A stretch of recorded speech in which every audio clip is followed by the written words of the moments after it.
loved one. It's www.reunion.com. And we're back now with Norma Tillman to talk about how the internet can be used to find someone you've lost touch with, whether it's a friend or family member or whoever. This is a valuable tool, isn't it? I think 5 out of every 10 people I meet want to find somebody, so I know they're out there. Yeah. Well, let's take a look at the website right now. Joe and I dialed this up a little bit earlier this morning. Here's the home page. What do we find here when we go to reunion.com? We find lots of places. Everything that's, every word you see is a link to another place.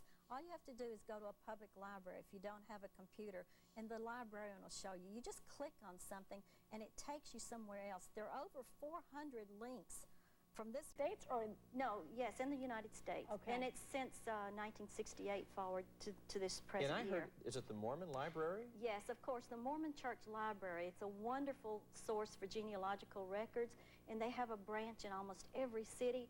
They have computers there where you can enter a name only and find anyone with that family name that ever died. Not only does it tell you when they died, it tells you when they were born, their social security number if they had one, and where the death benefit was paid. Oh my! Wow. So how expensive is it to hire, for example, you or any type of private detective? Well, of course, different private detectives in different states charge different hourly rates, but an average search is about $500. A person can do it themselves.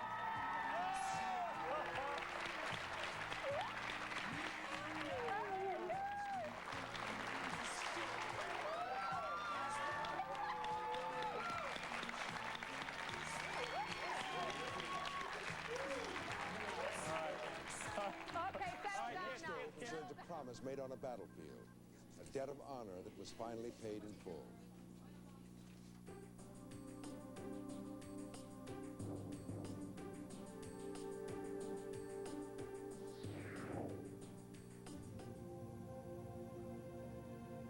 Vietnam is far removed from the quiet tranquility of Saranac Lake, a village in upstate New York. But for one veteran, the war is just a memory away.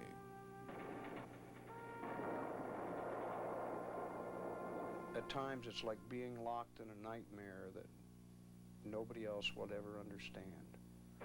War is not something that ever goes away.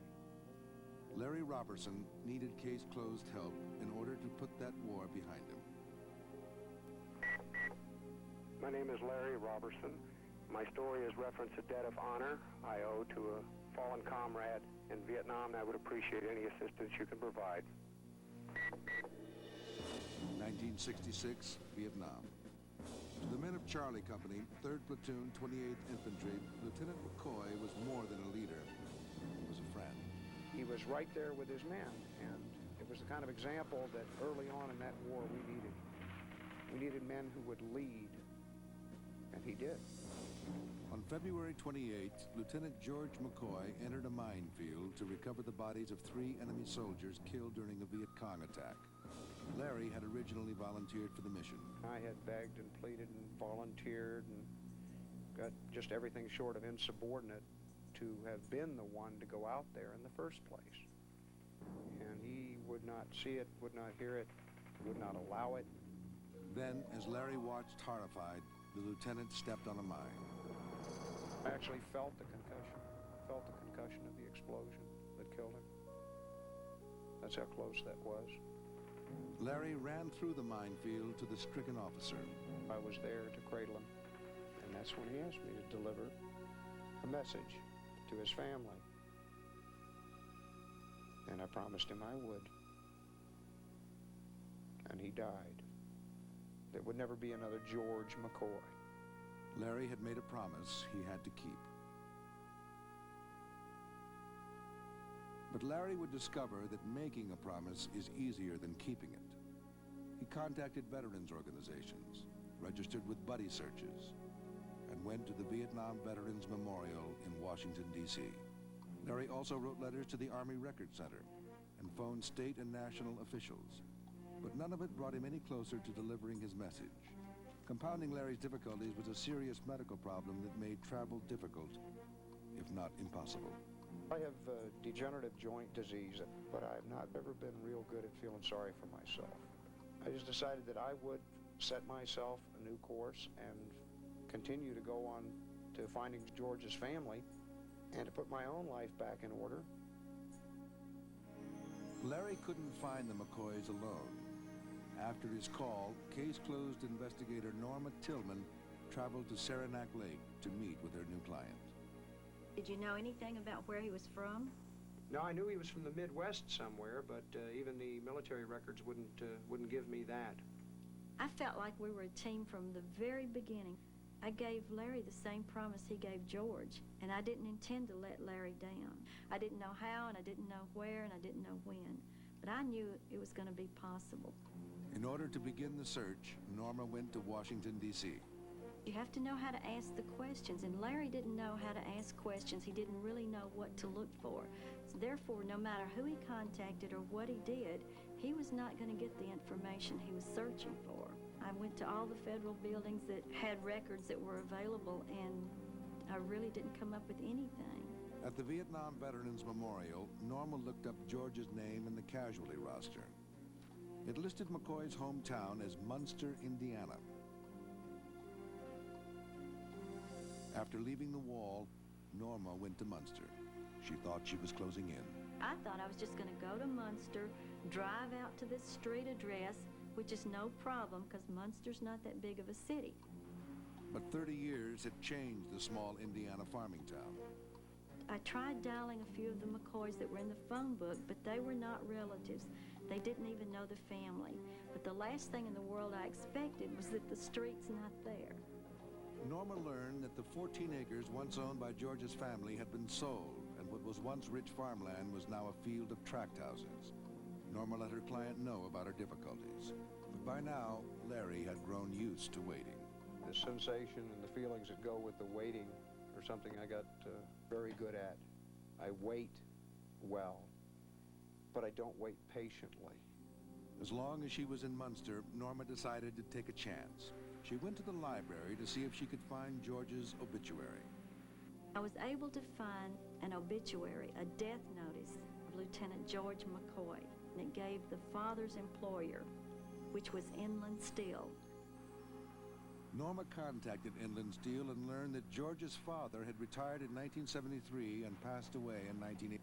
They also gave her George's father's last to a deadbeat dad, to a best friend, and she does it without breaking the law. She has a new book. The book is called appropriately, How to Find Almost Anyone, Anywhere. Please welcome Norma Tillman. Good morning. Good morning. Thank you. How many people have you found? Conservatively over 1,000. For the first Really? 11 years, I looked for criminals, even the 10 most wanted. And then for the next 12 years, I looked for people who were not criminals, who were not wanted because they'd done anything wrong, just a father, a birth mother, sibling, best friend, and even someone's first love. I've read that you enjoy doing the family reunions more than anything because of the emotion involved. But of course, let's ask the cynical question. Is there any group of people that you won't reunite, people that you won't get involved in their search? I use a lot of discretion, and if the search doesn't sound right, of course, if my intuition says this doesn't sound right, feel right, look right, it's probably not right. It's for the wrong reason.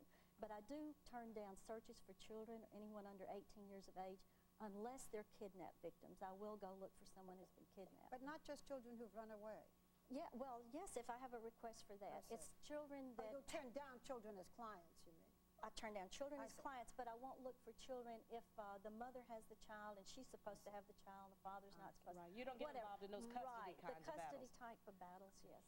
Okay, how do you do this? I know someone who recently found someone through the internet, so I can see, you know, going through all the names and addresses, but you said there are certain things that you really must know. Like yes, with four basic pieces of information, you can find almost anyone, anywhere, and that's a name, a date of birth, a social security number, and a last known address. It's that simple, and most people have that information. If you have a name, you can find a birth record, a death record, a marriage license, a divorce record. If you have a name and date of birth, most states will give you a driver's license on that person if you just write to that state. With a social security number, you can write or call Social Security, and they can help you. And also an information broker, which I'll talk about in just a moment, can help you with a Social Security number. And a last known address, you can look up the tax assessor record to see who owns the property now and if they might be related to that person. That's interesting. You know, Barbara brought up the internet, and I'm a little bit of a computer nerd, and I love the internet. I have to imagine that that's a fantastic resource right now. Well, believe it or not everybody has access to the internet, of course, and it is a luxury, not a necessity. You can find someone with or without the internet or without a computer, but there are some free information resources on the internet. There is a site on the internet at www.reunion.com that has over 300,000 searches for missing persons. There's a very good chance someone in this viewing audience today is on there.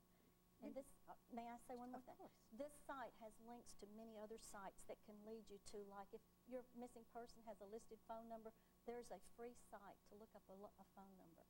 You know, all of this is very positive, but I think, for example, of people who don't want to be found, of people who are adopted, for example, and want to find the birth mother when the birth mother doesn't want to be found. And in cases where people do want privacy, isn't there a backlash to this? Well, of course, you know, most birth parents do want to be found. They live with the unknown as well. They want to know if they made the right decision with this child and so on.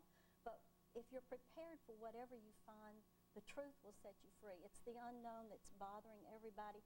So even if a child is looking for a birth mother that doesn't want to be found, that's okay. They can live with that truth. It's the unknown that's causing No, I'm the talking problem. about the person who doesn't want to be found. The person who doesn't want to find, the number one fear of an adoptee is that the birth parent will reject them. So they're not going to bother that person. They're not going to knock on that door. They're not going to invade their privacy. This is just a myth more than it is a reality. What about expectations? If someone wants to start a search like this, what should they be prepared for? They should be prepared for whatever they find and have realistic expectations. Whatever they find, again, is better than the unknown. They can live with the truth, but the unknown, the void in their life, is causing them a lot of pain and a lot of anger, and that will go away when they find the truth, even if they're rejected or if the person they find is deceased, which sometimes is the case. That's okay. They're complete now, and they can go on with their life. Well, let us hope so. Let us hope it always has that kind of positive ending. I do understand that you're going to reunite one of us. A little surprise for one of you. Tell us. Today is your day, Debbie. We have a best friend from your childhood. Welcome today, Barbara Deaton from Norfolk, Virginia. Barbara Deaton from Norfolk, Virginia. Come on out. Do